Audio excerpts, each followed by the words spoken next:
Okay, tonight we start reading Zack Power, Poison Island. There's a laughing pool. Here we go. Chapter 1. If it were up to Zack, the Power family would have stayed right where they were, cruising in a jumbo jet 30,000 feet above the ocean.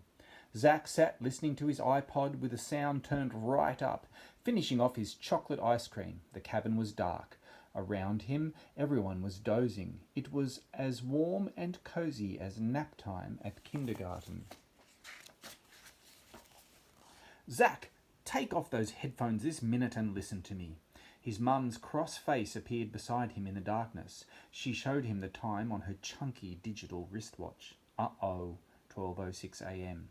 You were supposed to have your gear on 3 minutes ago, his mum said, half whispering and half yelling. We can't afford mistakes at this stage of the mission, Zack. Sighing, Zack reached under the seat for his backpack.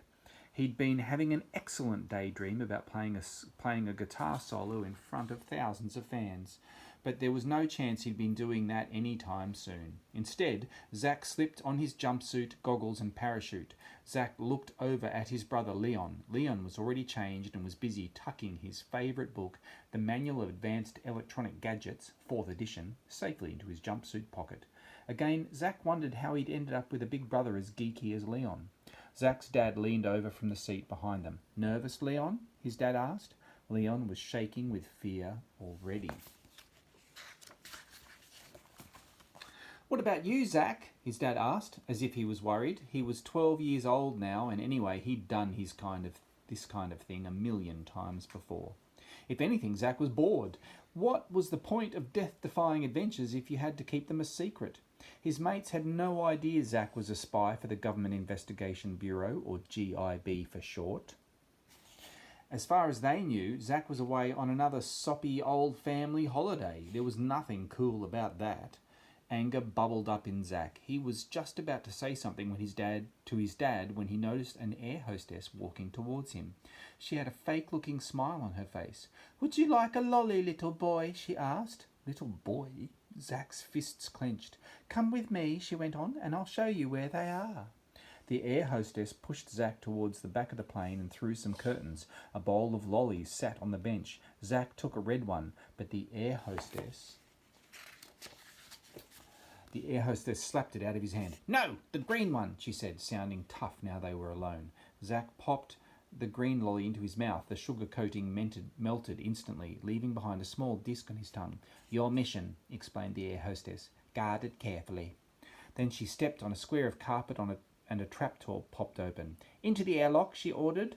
Zack stepped down into the dark space beneath the trapdoor. He straightened his goggles and ran his fingers through his dark brown hair. It flopped back into exactly the same place, the way it always did. He was ready.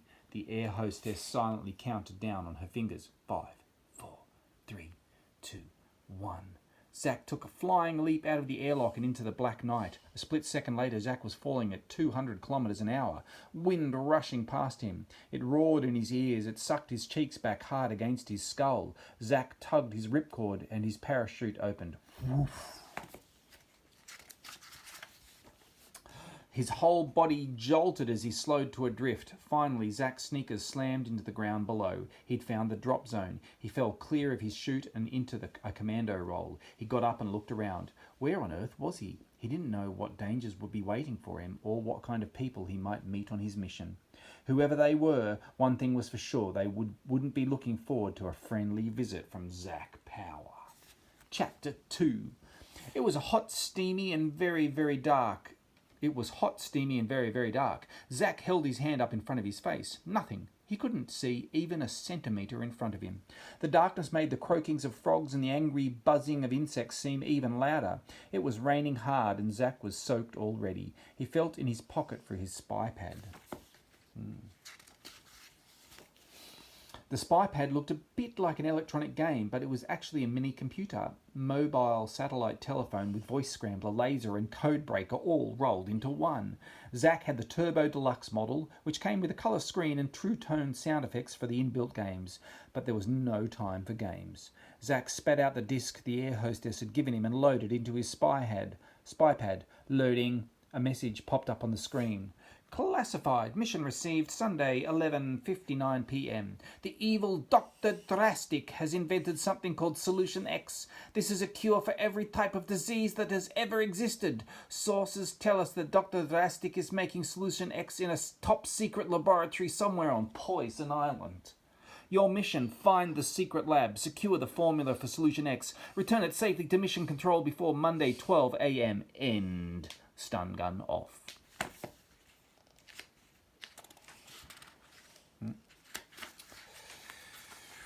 Suddenly, Zack heard a noise behind him. Thunk. He turned around. Then he heard it again. Thunk, thunk. Somewhere to his right, Zack heard footsteps, a hand clapping him across the back. Rough landing, son, his dad asked. That was Agent Frost playing the air hostess. Hopeless, don't you think?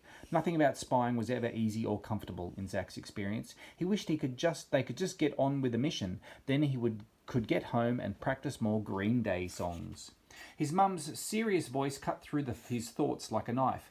What are our orders, Zack? As Zack passed her the spy pad, he heard a worried voice. Mum, Dad, Zack. Shh, Leon, anyone could be listening, said his mum, as she read the orders from Zack's spy pad. Right, it's 1:21 a.m. That doesn't give us much time. I suggest we separate, said his dad. Zack's mum consulted her wristwatch. Compass. Okay, Zack, you and Leon head east to the centre of the island. Then she added in a quiet voice, just for Zack, I'm counting on you to look after Leon. Zack rolled his eyes. His mum may as well have put handcuffs on him. Even though he was older, Leon was slow, scared, and generally a hopeless spy. Zack wished just this once he could finish a mission all by himself. He'd really be a hero then. Your mum and I will search the coastline, his dad continued. If you see anything suspicious, message us with your spy pad. As his parents left, Zack's mum whispered in his ear, we're heading straight home after this mission. You've got to walk Espy. Espy, short for espionage, was the family dog. With that, his parents were gone. Zack and Leon were alone. Ready, Leon? Asked Zack gruffly. Zack, I'm tangled in my parachute. Zack sighed. It was going to be a very long mission. Zack and Leon might have been walking through the jungle, but it felt like they were swimming in glue. Zack was hot and tired already, and they'd only been walking for an hour. Dripping with sweat, Zack stopped to listen for the crunch of Leon's footsteps, but behind him everything was silent. Surely not even Leon could be lost already. Zack turned. There was Leon. A few steps back, he was standing with his head to one side, listening to something. His glasses were two round patches of steam. Listen, Zack, he whispered, out of breath. Who is it? Dr. Drastic? No, said Leon. Frogs. Zack gave Leon his like I care face. Hundreds of them, Leon continued, and by the sounds of it, they're dendrobates. Zack grabbed Leon's arm. He almost ripped it out from the socket. Let's keep moving, okay? Dendrobates, or poison dart frogs, said Leon in a huff, have the most deadly poison of any known animal in the world.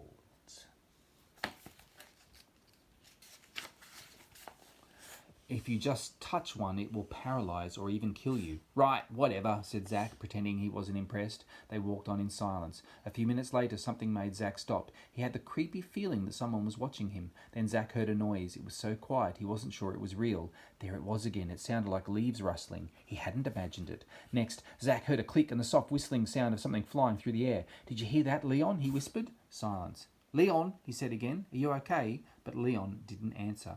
When Zack turned to look at him, Leon had the weirdest look on his face, like he was sleeping with his eyes open. Leon wobbled unsteadily on his feet. He was going to collapse. Zack saw something sticking out of Leon's back. A dart! That was what he'd heard whistling through the air. Zack ran back. He braced himself for a whoomp as his brother hit the ground. But suddenly a huge net fell from the trees above. Leon was tangled up like an insect in a spider's web. Pulleys dragged the net up into the treetops again, taking Leon with them. It was a booby trap, and the men firing the darts must be Dr. Drastic's henchmen. Was Leon dead or alive? Zack couldn't tell. Zack's stomach twisted in knots. He was supposed to look after Leon, but now Dr. Drastic had him. He'd failed his parents. Even worse, Zack knew he'd failed GIB. Now that Leon was captive, Dr. Drastic would know that GIB agents were on the island looking for his secret lab. Whichever way you look at it, Zack had blown the entire mission.